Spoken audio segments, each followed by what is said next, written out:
Afeganistão, Talibã, atentado terrorista, tomada do poder em Cabul e Rambo. Rambo. Não entendeu nada, não?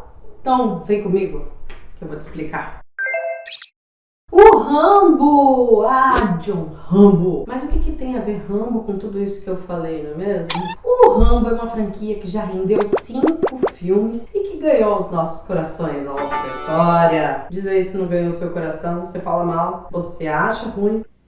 O que é isso? Mas você assiste, você gosta. Ele foi inspirado no livro First Blood, homônimo do filme em inglês, escrito por David Moran, que conta a história de um veterano da guerra do Vietnã. E também critica como o governo americano estava recebendo de volta esses soldados que lutaram na guerra do Vietnã. E vale lembrar que os Estados Unidos perderam essa guerra lá dos Vietcongs. O lançamento do primeiro filme foi em 1982, o segundo em 1985 e o terceiro em 1988. E é aqui que a gente para, no Rambo 3. O contexto histórico de lançamento desses filmes tinha como pano de fundo a Guerra Fria, mais uma vez. Inclusive, se você quiser saber um pouco mais da Guerra Fria, eu já falei em outro vídeo, então corre para assistir e entender um pouco mais da Guerra Fria em outros contextos, e a gente vai falar bastante dela por aqui, porque ela foi o pano de fundo para muitas das produções de Hollywood, jogos, séries e muito mais. E além disso, ele não foi muito bem recebido pela crítica por ser a continuação da continuação da continuação. Porém, esse Rambo, ele traz um contexto muito interessante. A história se passa no Afeganistão, em meio à guerra travada por grupos rebeldes contra a União Soviética, que tinha invadido o país. Rambo vai até lá para resgatar seu antigo mentor, o Coronel Troutman, que havia sido capturado pelos soviéticos durante uma missão. O Rambo tá lá, na fronteira com o Paquistão, minha gente. E aí ele conta com a ajuda de um afegão para mostrar para ele e para orientar como ele faria para entrar nesse território. E aqui é importante a gente lembrar que é um território com uma geografia extremamente complexa, montanhoso, extremamente difícil de acessar. E só quem conhece muito bem o lugar pode orientar uma expedição. E ele explica para o Rambo, inclusive, que muitos já tinham tentado entrar e dominar, conquistar aquele território, né? O país em si. Inclusive ele cita alguns grandes personagens da história, como o Alexandre o Grande, Gengis Khan, o Reino Unido, e nesse momento em que o filme se passa, são os soviéticos que tentam ocupar aquele lugar. Mas o que tem de tão interessante assim, de repente, para ter esse pano de fundo e também para no filme isso ser abordado? Acho que dá para imaginar, não é mesmo? Petróleo? Sim, petróleo. Foi com o apoio dos Estados Unidos que os rebeldes, conhecidos como Mujahideen, no caso eu não sei se é assim que fala, tá? Venceram os soviéticos, que haviam invadido o Afeganistão em 1979. E a insurgência contra os invasores, que começaram a se retirar do Afeganistão em 88, ano de lançamento do Rambo 3, vai desaguar então na formação daquilo que a gente conhece hoje como Talibã.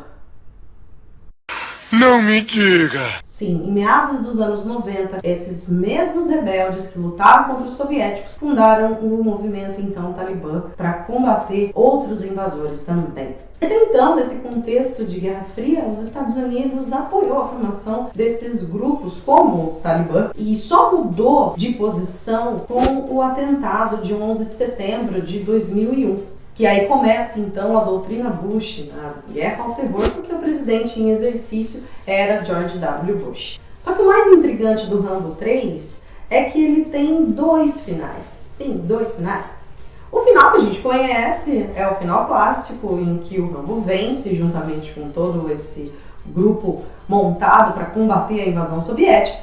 Você não pode ficar?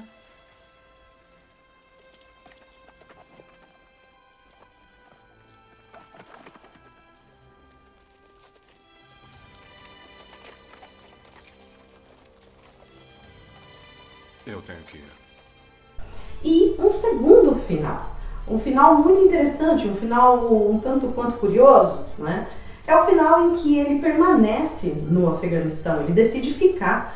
You said, when I come full circle, I'll know where I belong. For now, I think I belong here. I understand, John. Goodbye, sir. Good luck to you, John.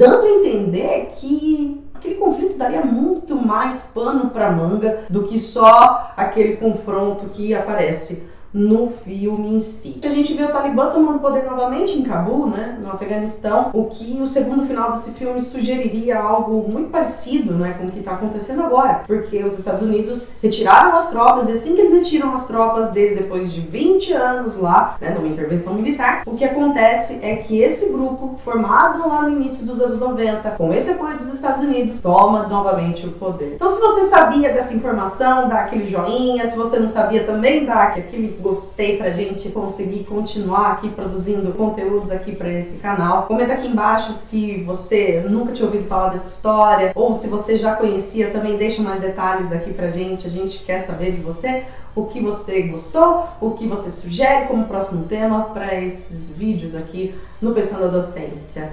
Se você ainda não é inscrito nesse canal, se inscreva aqui embaixo, ative o sininho se você quiser, ou não ativa também, fica ligado na playlist aqui.